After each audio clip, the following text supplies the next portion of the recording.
প্রথমে যাচ্ছি সহকর্মী সুমাইয়া ঐশীর কাছে। ঐশী, সরকার তো দ্রুত বিচারের আশ্বাস দিয়েছে, এ নিয়ে রামিসার মায়ের সাথে তো আপনার কথা হয়েছে কিনা, তারা কতটুকু আশাবাদী একটু জানাবেন আমাদের। রাব্বি, একদম শুরুতেই রামিসার বাবার যে বক্তব্যটি ছড়িয়ে পড়েছিল, তিনি আসলে প্রচণ্ড আশাহত ছিলেন। তিনি বলছিলেন বাংলাদেশের রেকর্ড নেই যে এরকম কোনো ঘটনার খুব দ্রুত বিচার প্রক্রিয়া চলার বা বিচার কার্যক্রম বাস্তবায়িত হওয়ার। তবে যেহেতু আইনমন্ত্রী আজকে আপনি জানেন বলেছেন যে 1 সপ্তাহের মধ্যে তদন্ত প্রতিবেদন জমা দেওয়ার নির্দেশ দেওয়া হয়েছে এবং একই সঙ্গে দ্রুততার সঙ্গে বিচার হবে সেই আশ্বাসও দেওয়া হয়েছে সরকারের পক্ষ থেকে। এরপর রামিসার মায়ের সঙ্গে কথা হয়েছিল আমাদের, তারা বলছে যে সরকারের পক্ষ থেকে যদি এমন আশ্বাস দেওয়া হয় তারা আসলে আশা রাখতেই চান। তবে পরিবার থেকে বারবার করে যেটি বলা হচ্ছে সেটি হচ্ছে শুধুমাত্র রায় প্রকাশ করে ক্ষান্ত থাকলে হবে না, দৃষ্টান্তমূলক শাস্তি অতি দ্রুত কার্যকর করতে হবে এবং তার মাধ্যমেই আসলে রামিসার মতো এরকম আরও যদি ঘটনা বা এরকম আরও যেই বিষয়গুলো আছে যাদের এই ধরনের মানসিকতার মানুষ, তারা যেন ভয় পান এবং এই ধরনের ঘটনা না ঘটে। এলাকার মানুষজনের সঙ্গে আমাদের কথা হচ্ছিল রাব্বি, তারা বলছিলেন, তারা বেশ কয়েকজনই বলেছেন যে এই যে হত্যাকারী সোহেল রানা, তিনি আসলে তার চারিত্রিক এবং তার নৈতিক চরিত্র কোনোভাবেই ভালো ছিল না। তারা বলছিলেন যে এলাকার যে নারী সদস্যরা রয়েছেন তাদের প্রতিও তার কুদৃষ্টি ছিল এবং এটি নিয়ে একাধিকবার তারা অভিযোগও করেছিলেন। এমনকি এই সোহেল রানা মাদক সেবী ছিলেন এবং এই কারণেই তাকে নোটিশ দেওয়া হয়েছিল। তিনি যেই কারখানায় বা যেই মেকানিক হিসেবে যেই প্রতিষ্ঠানটিতে কাজ করতেন এই বাসার নিচেই, সেখান থেকেও তাকে বের করে দেওয়া হয়েছিল এবং এই যে বাসাতে তিনি ছিলেন এই বাসাতেও আসলে যে 3 তলায় তিনি ছিলেন সেখান থেকে এই মাসের 31 তারিখেই তাকে বাসা ছেড়ে দেওয়ার নোটিশও দেওয়া হয়েছিল। তবে তার আগেই এই ঘটনাটি ঘটলো। আমরা উপরে গিয়েছিলাম রামিসাদের বাড়িতে এবং সেখানে আমরা দেখেছি রামিসার যেই ফ্ল্যাট এবং সেই ফ্ল্যাট থেকে সোহেল রানাদের যে ফ্ল্যাট, অর্থাৎ হত্যাকারী সোহেল রানা, এই দুটি ফ্ল্যাটের মধ্যে দূরত্ব খুবই কম এবং এই দূরত্বের মধ্যেই আসলে এই দুর্ঘটনাটি ঘটেছে খুব কয়েক সেকেন্ডের মধ্যে এবং এলাকাবাসী প্রচণ্ড ক্ষুব্ধ। শুধুমাত্র এলাকাবাসী নয়, আশপাশের যারা সাধারণ নাগরিক আছেন তারাও প্রচণ্ডভাবে ক্ষুব্ধ। এই যে ভবনটি দেখছেন, এই ভবনের আসলে সবচেয়ে ফুলেল এবং রঙিন যেই বারান্দাটি দেখা যাচ্ছে রাব্বি, এটাই আসলে রামিসাদের বাড়ি এবং রামিসার পরিচর্যার স্পর্শ এখনো প্রতিটি ফুলে লেগে রয়েছে। তবে সেই রামিসা আসলে ঝরে পড়েছে। এই যে অসহ্য একটি সত্য, এই সত্যটিও মেনে নিতে প্রচণ্ডভাবে কষ্ট হচ্ছে এলাকাবাসী।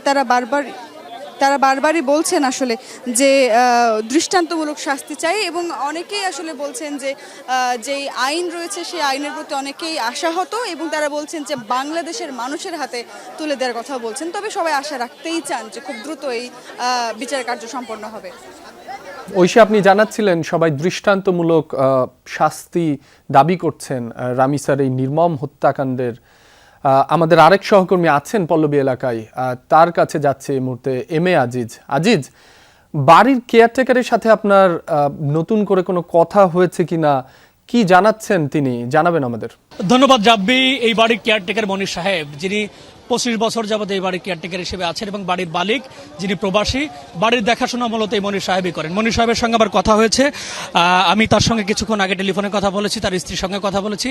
আমি জানতে চেয়েছিলাম আসলে এই যে খুনি বা যিনি হত্যাকাণ্ডটি ঘটিয়েছেন তার ব্যাপারে তিনি আসলে কি জানেন। তিনি আমাকে জানিয়েছেন যে 4 মাস আগে মূলত সোহেল রানা, যিনি হত্যাকাণ্ডের সাথে জড়িত, তিনি এই বাসায় ভাড়ায় ওঠেন এবং তিনি একটি সাবলেটে ওঠেন, যার কারণে মনির সাহেবের সঙ্গে সরাসরি তার কোনো কানেকশন ছিল না।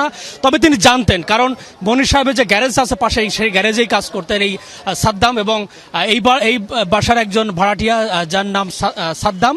সেই সাদ্দামের পরিচিত এবং একই এলাকায় বাড়ি তাদের, সেই সাদ্দামের পরিচয় সূত্র ধরেই এই মনির সাহেবের গ্যারেজে কাজ করার সুযোগ পায় এই সোহেল রানা এবং কাজে অনিয়মিত হওয়ার কারণেই মূলত এই সোহেল রানাকে মনির সাহেব কাজ থেকে বাদ দিয়ে দেন এবং তারপরেই মূলত যে বাসায় তিনি সাবলেট থাকতেন সোহেল রানা, সেই সাবলেটওয়ালাও তাকে নিষেধ করে দেয়। এরপর মূলত যে ঘটনাটা ঘটলো সেটা আমরা সবাই জানি, দেশবাসী জানে যে গত পরশুদিন এই ঘটনাটি ঘটেছে এবং তারপর থেকেই এই সোহেল রানা পলাতক ছিল এবং তাকে আটক করে পুলিশ। এর পাশাপাশি আমি আপনাকে আরেকটি তথ্য জানিয়ে রাখি যে মনির সাহেব এই বাসার কেয়ারটেকার, তিনি গত 3 থেকে 4 দিন যাবৎ তার নিজ এলাকা সিরাজগঞ্জ অবস্থান করছেন। তিনি আমাকে বলেছেন যে তিনি কিছু কিছু সিজনাল ব্যবসা করেন, বিশেষ করে কোরবানির পশু তার একটি খামারে প্রস্তুত করা হয়, সেখান থেকে সেই পশুগুলো তিনি কোরবানির সময় এই ঢাকাতে এনে বিক্রি করেন এবং সেই কারণেই মূলত এখন তিনি এই তার নিজ এলাকায় বসবাস করছেন। তবে এই মেয়েটিকে হত্যার পর এলাকাবাসী যেভাবে বিক্ষুব্ধ হয়ে উঠেছেন, তারা তাদের প্রতিক্রিয়া জানাচ্ছেন। আমি সেরকম একজনের সঙ্গে কথা বলতে চাই। আপনারা আসলে কিভাবে এই হত্যাকাণ্ডের বিচার এখন চাচ্ছেন?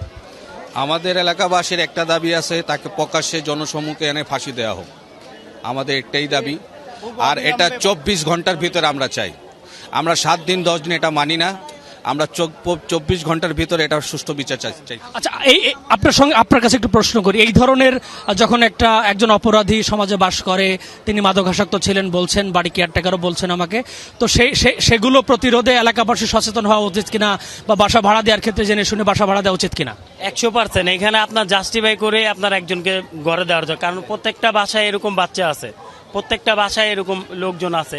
এরকম নিরাপত্তার কারণে আপনার তার সম্পূর্ণ ডিটেলস আগে জানার দরকার। আসলে সে কি একজন খুনি নাকি সে একজন ভালো মানুষ, তারপর তাকে বাসা ভাড়া দেব। ধন্যবাদ। রাব্বি, শুনছিলেন যে এখানকার যারা বাসিন্দা আছেন তারাও বলছেন যে বাসা ভাড়া দেওয়ার আগে জেনে শুনে তারপর ভাড়া দেওয়া উচিত, কারণ এই ধরনের কোনো অপরাধী যদি সমাজে বাস করে, সেটি যাদের যে পরিবারে বাচ্চা আছে, ছোট ছোট বাচ্চা, তাদের জন্য বেশ আতঙ্কের এবং পরিবারের জন্য আতঙ্কের। তবে আমি আরেকটি তথ্য আপনাকে জানিয়ে রাখি, বাসার যিনি কেয়ারটেকার তিনি এই হত্যাকাণ্ডের একদম দায় নিতে নারাজ, কারণ তিনি বলছেন যে তিনি তাকে এই বাসায় ওঠাননি, কারণ বাসায় উঠিয়েছে অন্য একজন সাবলেট, তাকে দেওয়া হয়েছিল, এবং যার কারণে তিনি বলছেন যে তিনি এই ঘটনার সময় ঢাকাতে ছিলেনও না, তার কারণে তিনি এই দায় নিতেও নারাজ। তবে এলাকাবাসী বলছেন যেহেতু ভাড়া দেওয়া হয়েছে, তবে ভাড়া দেওয়ার আগে যেহেতু যাচাই বাছাই করা হয়নি, সেক্ষেত্রে প্রত্যেককে জিজ্ঞাসাবাদ করে যার যতটুকু অপরাধ আছে তাকে সেইভাবে আইনের আওতায় আনা উচিত। রাব্বি, আজিজ, আপনাকে ধন্যবাদ।